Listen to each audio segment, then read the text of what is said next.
Hello, hello, hello. This is Danny Ceballos with the Best Boss Bootcamp podcast. Welcome, everybody, and welcome my very special guest today. Welcome, Cynthia. Cynthia, say hello before I introduce you. Hello, everyone. So happy to be here with you today, Danny. Excellent, excellent. And we are thrilled to have you here today. Folks, let me tell you a little bit about Cynthia, and then we'll get into some really great Q&A around pain to purpose. So Cynthia Gene Maloney is an integrative well-being coach. She is an award-winning healer and speaker specializing in holistic well-being and burnout prevention. After 25 years in small business sales, marketing, and operations, Cynthia pivoted her career to bring her knowledge to coaching and consulting. She is focused on a mission for supporting others through their integrative wellness journey, leveraging her expertise as an essential oil specialist to fully integrate the mind, body, heart, and soul for her clients to meet their professional and personal goals while they enjoy work, relationships, and life to the fullest. Welcome, welcome, welcome, Cynthia. So wonderful to have you here. I'm wondering, before we get going into a little bit of conversation, is there anything else that you want to tell our listeners about your background, where you come from, where you are now, and maybe a little bit about what is an essential oil specialist? Well, let's see.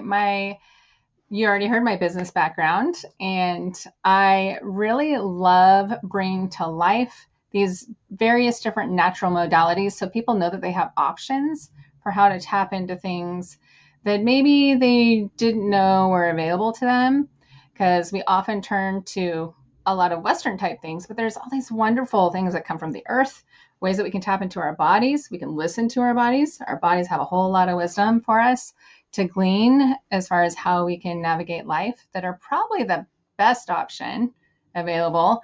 But we've been kind of trained in our society to not trust ourselves. We trust what everyone else has to say, especially if they are esteemed professionals. So that's what I love being able to do for people. And as far as in other professional worlds, my husband is in IT, and so I've walked alongside him with lots of different things like layoffs and new jobs, and that journey has been quite fascinating to just walk alongside somebody as they navigate these things too. So it's been a great way for me to tap into my skills. Yeah, I really appreciate that. And I think our listener should resonate for our listeners. The idea that you're not in this alone, right? So it's one thing to do all this work for yourself. All the work that we talk about in these podcasts about becoming a better boss, becoming a better manager is as much about it's as much about learning for yourself as it is about learning for the people that you care about, the stakeholders in your life, whether it's your husband, whether it's your employees, whether it's your boss. So this is, you're not in this alone, right? So I heard you say, not only, is this journey for my husband and for me, but I'm actually learning from my husband too, right? Yeah, it's incredible. Whatever we focus on, sometimes we think we want to do things for other people, but we got to start on the inside. I love that. Start with Yes. us. That's the anchor. And then it flows out to the other relationships that we are impacting just by interacting with people around us. I love that. Love that. And where are you joining us from, Cynthia? Oh, that's great. I am looking over my camera here at Mount Rainier today outside of Seattle, so in Wonderful. Washington State. Wonderful, wonderful. So one of the things I love about Cynthia, I mean, this is a great metaphor, is her perspective, right? So she just gave you her perspective from the vantage from her desk, but also Cynthia has a perspective that you just heard in her comments about looking at things differently, and that there are opportunities and invitations to look at things from a non-traditional way. And I think one of those is this perspective of, we all deal with pain, right? In one way or another, right? Whether it's personal, professional, and I think we don't talk nearly enough about professional pain.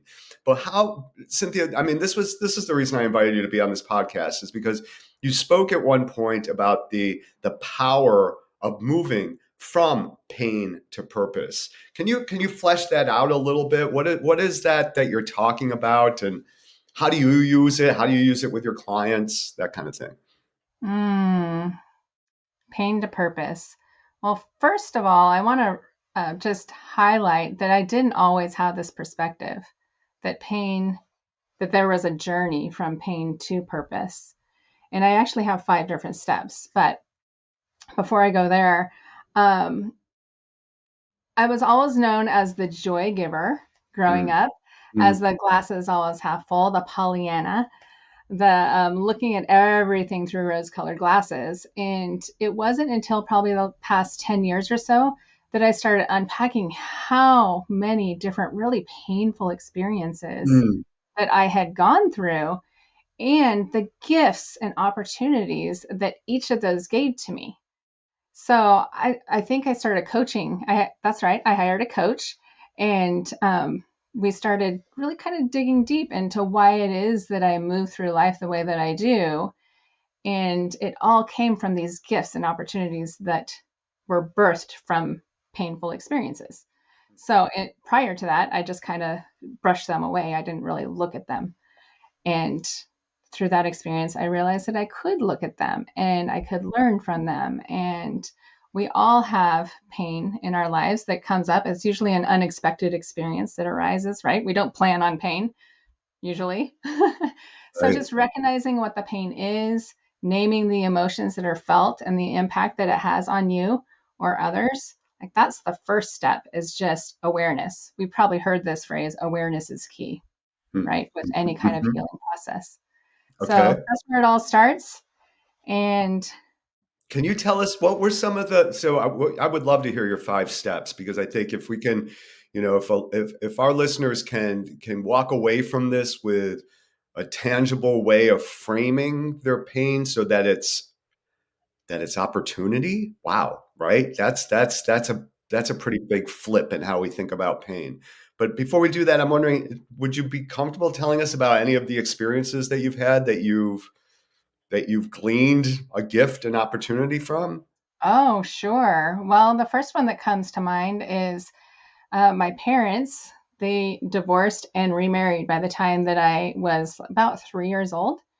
So I had kind of this built-in memory that didn't really include anything but that, right? So Mhm. I grew up in 2 different families. Between his, hers, and theirs, there were 8 kids. Wow. Oh, maybe Wow. I'm 9. So 5 brothers, 3 sisters, and then myself. And I kind of went back and forth. So I always felt like a celebrity until I wasn't. Yeah. Yeah. So, right? Like once Yes. the novelty wore off, then I was kind of the pain in the butt. So, but then I'd go back to the other family. So it was always this like pendulum of emotions. Like I'm either famous or I'm a pain. Like that was the first thing that really came to mind as I started unpacking these different experiences. The second experience is when I was 7 years old. My father, that I was growing up with, he was raising me primarily. So my stepdad, he was in a tragic accident. He fell off a balcony 10 feet to concrete and became a paraplegic Oh my God. instantly. Wow. So just that memory of being this child where I didn't want to cause any more problems within my family, right? Because there was such this big thing happening. I didn't want to rock the boat. So that's when I started really creating this rose colored glasses of recognizing that everything is beautiful. I didn't want to look at things that were sad because that would cause more pain for my family. So Mm, mm, imagine a 7-year old having this burden. Like as an adult, I look at it and like, I just want to hug that 7-year old version of myself mm, mhm, and mhm. tell them this is not your burden to bear.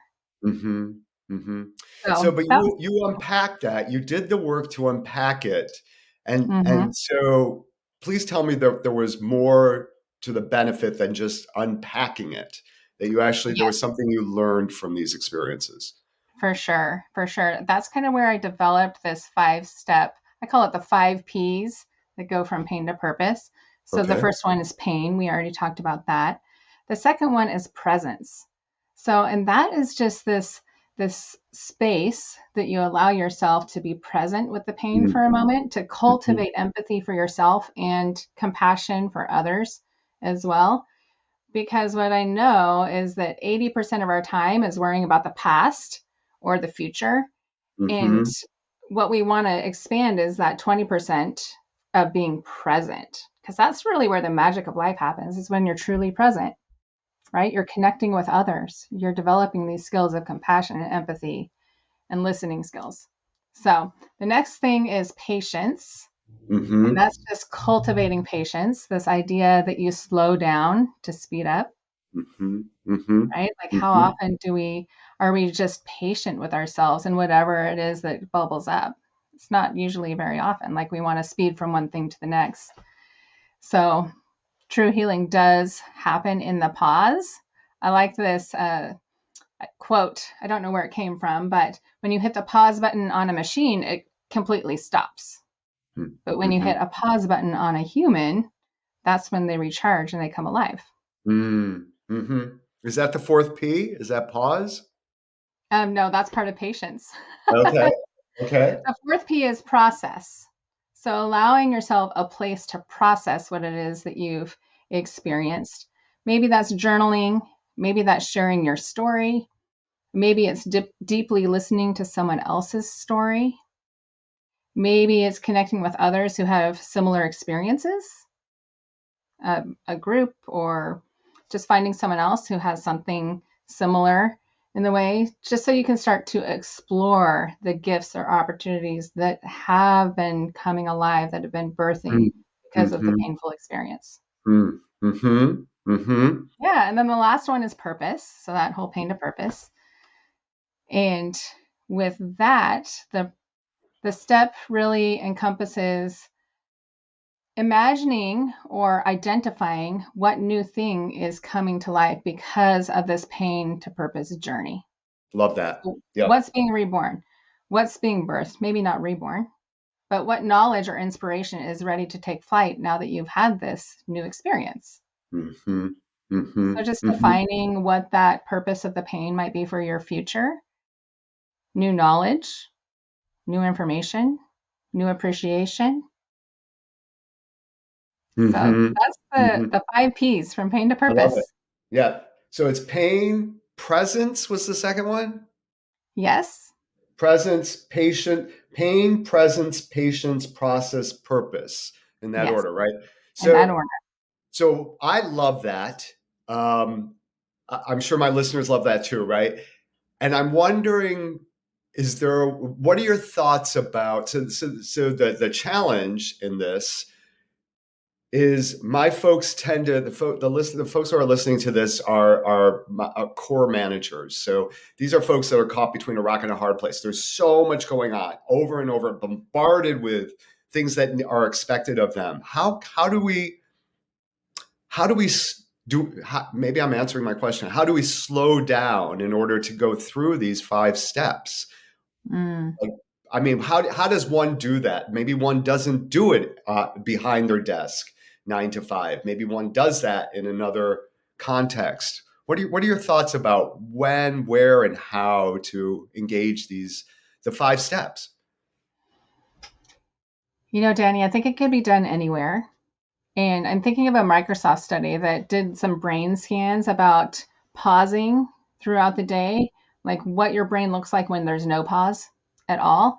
And the brain scans indicate high levels of stress and reactivity, and also uh, not very high work performance because there was no time to recharge. So that's where this sweet thing is this pausing, the power in the pause, is Mm-hmm. that when we do something on a regular basis to pause our human machine, then it can recharge and then we can be at our best.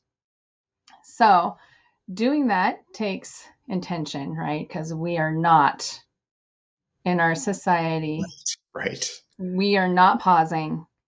And I don't really think there's a whole lot of judgment when somebody does pause. I think we judge ourselves when we pause.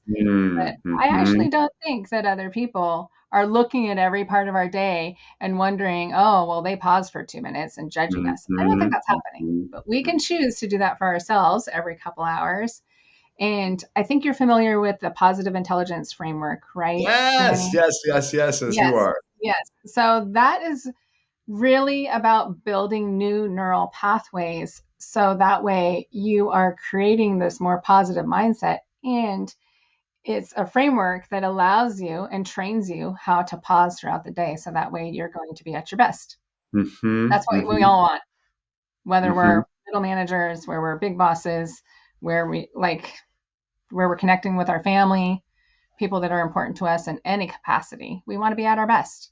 Yeah. The way to do Yeah. that is to pause frequently I love throughout the that. day. Yeah. I mean, there's so many, we may as well call this the P podcast. There's so many P's, right? I mean, it's filled with alliteration. But I guess I'm hearing those five steps, pain, presence, patience, process, and purpose can be captured in the pause Mm, if we do this with intention. So I'm wondering, I mean, I'm guessing that, the pause can be an hour, it can be meditation, it could be years, it can be, right, working with a therapist, with a coach. It could also be, I would imagine, a couple minutes, like you said, yeah. right? Yeah, Yeah. there's So, magic just in the couple minutes. I actually yeah, think there's probably more impact in the couple minutes. is that right? So if you think of your mind or your experience of life, like this notion of pausing, if you think of it like a battery that you're charging, like when you get up in the morning, you do this charging of your battery. Oh, like our phones, right? We charge our phones usually every night. That's what we're doing with our bodies too. What if we did some extra charge pausing while we were awake in the morning? So that way we're topping off our battery. And then we go to a couple meetings, we get ourselves off to work, and it depletes our battery a little bit. But then we take that 2 minutes and we charge it back up. I do Mm-hmm. this when I'm driving in my car. I put my phone back on the little charger, right? I kind of keep it topped off throughout the day. Versus you get up in the morning, your battery's full, you don't overcharge it, and it just keeps depleting. And then 5 or 6 p.m. comes and you've hit that rock bottom where you're like, red battery alert. Like, what would it be like if you paused throughout the day? Maybe at lunch, you go out for a walk, get some fresh air instead of checking your email. Mm-hmm. Anybody Mm-hmm. really expecting you to check your email at noon? No, it'll keep. Mm-hmm. I love that phrase. It'll keep. Mm-hmm. Mm-hmm. Mm-hmm. Right? Yeah, yeah. So the pause, the pause can't, like you said, it can't be moving into, I like Stephen Covey's quadrants of urgent versus important. And the Mm, pause can't be in quadrant 4 where you are going to the non-urgent, non-important things like Facebook, Instagram, right? We're numb. not talking about that kind of Numbing. pause. We're Yeah. talking about a pause with intention, right? Not it doesn't have to be work, right? But there's intention. What do your pauses look like, Cynthia? What are your pauses when you're really fully in this kind of this process? What do your pauses look like? The pauses look like a big variety of different things. If I'm thinking the easiest to access, it might be setting a timer for 2 minutes and just noticing the temperature of air flowing in and out of my nose. Just really focusing on that. Mm-hmm. That engages a whole different area of my brain so that way I can be at my best instead of reactive. Mm-hmm. Another one might be, oh, I told you that I'm an essential oil specialist. So I like to take essential oils and just put a drop in my hand, especially one that's invigorating to my mind, which are citrus oils, for example. Okay. I'll put a Okay. drop in my hands and then I'll just breathe it in slowly and be really mindful about describing and labeling in my mind what it is that I'm smelling. And Mm. what's great about these citrus oils too is they actually engage an area of your brain to help you be more productive. Oh, So that's wow. great too, breathing in these plant aromas. Right. Okay. Yeah. Okay. So another one might be just noticing the texture of my skin. So Mm-hmm. whatever it is that takes me out of the crazy, the Mm-hmm. frenetic feelings of whatever I'm experiencing, the work, the expectations that I'm putting on myself. Maybe it's lots of questions that are being thrown at me for me to figure out answers to.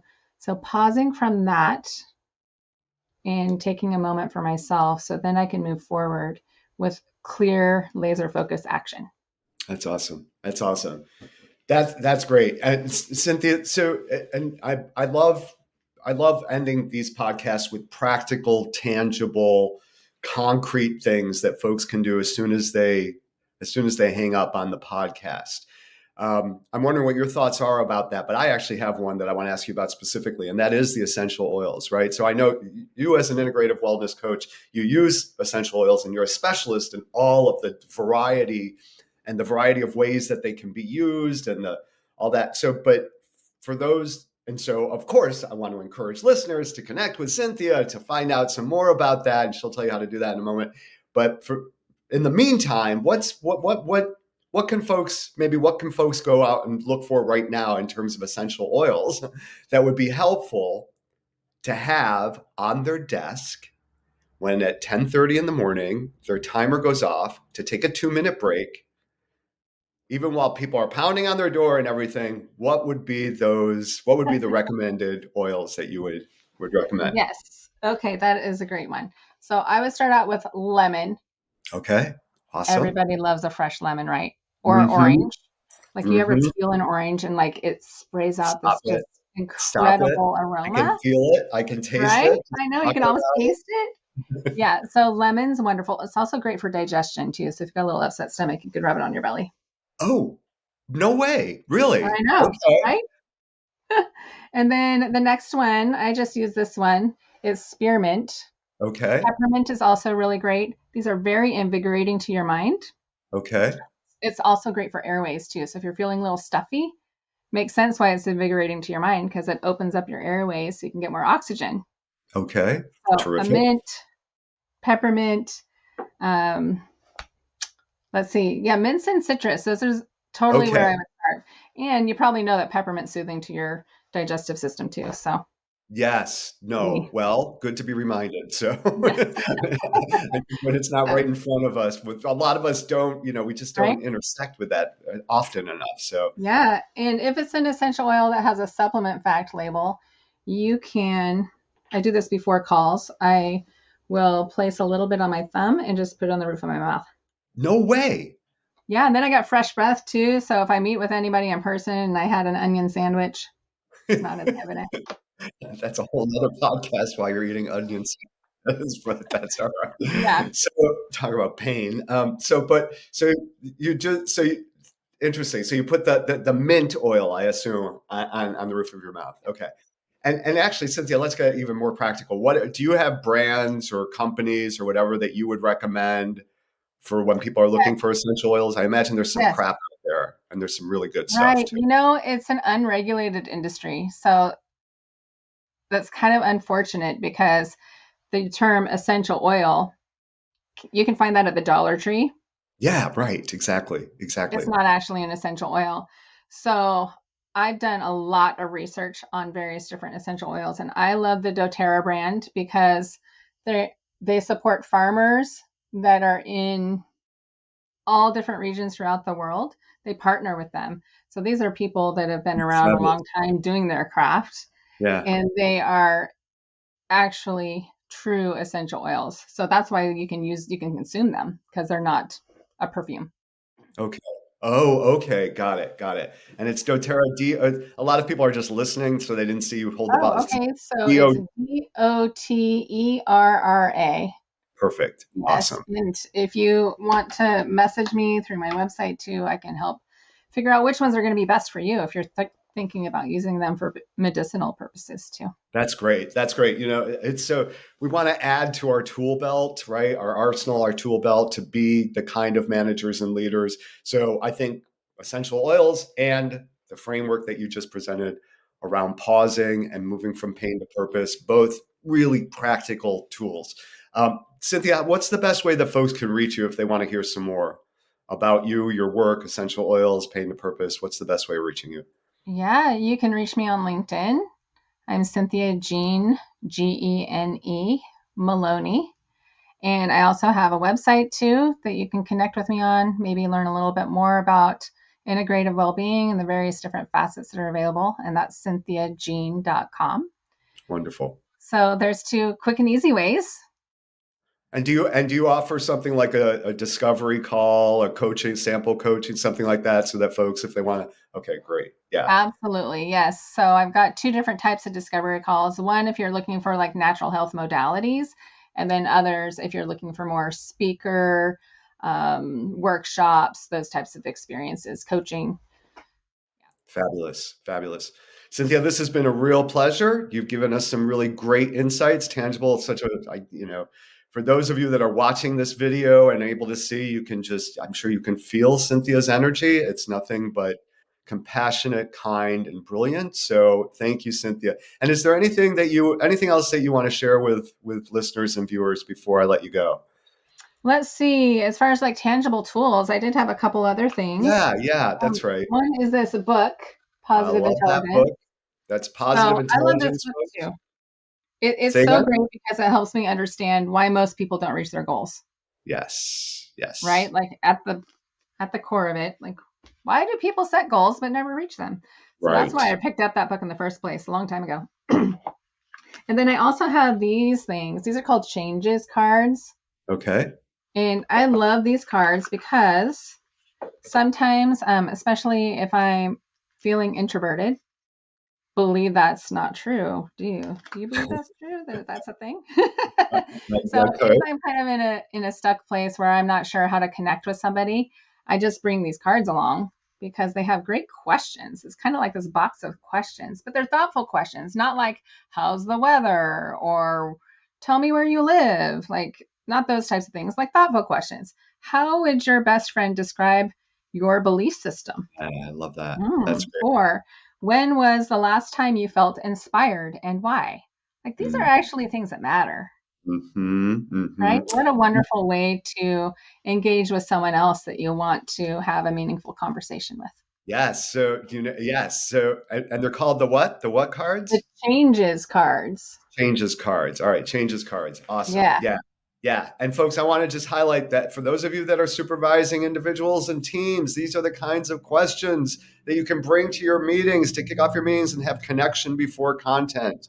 You work with Mm. me, you know how the importance of that is super important as you are building your team is connection before content. Yes, So please. If you want people to open up and not exactly. just sit there like they're at one more boring meeting, Exactly. connect Yeah. first. Yeah. Yeah. Excellent. Yeah. And it just feeds into what we know about team building and vulnerability and all that. So terrific. Cynthia, Wonderful. thank you so, so much. This has been a real pleasure.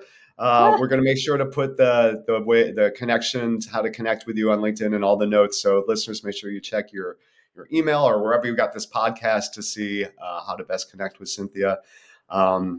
Thank you so much, Cynthia. oh my gosh, what a pleasure. You know, Danny, before this call, I had a whole lot of thoughts going in my head. Saboteur thoughts is what I like to call them. Just limiting beliefs and like, what am I doing here? And it has been absolutely a wonderful experience to step out of my comfort zone and just feel a little bit more gratitude and empowerment and connection with you and your listeners. So I appreciate the Yes. time.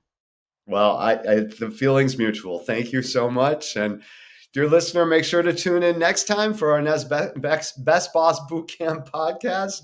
We'll see you soon. Thanks again, Cynthia. Thanks, everybody. Bye now.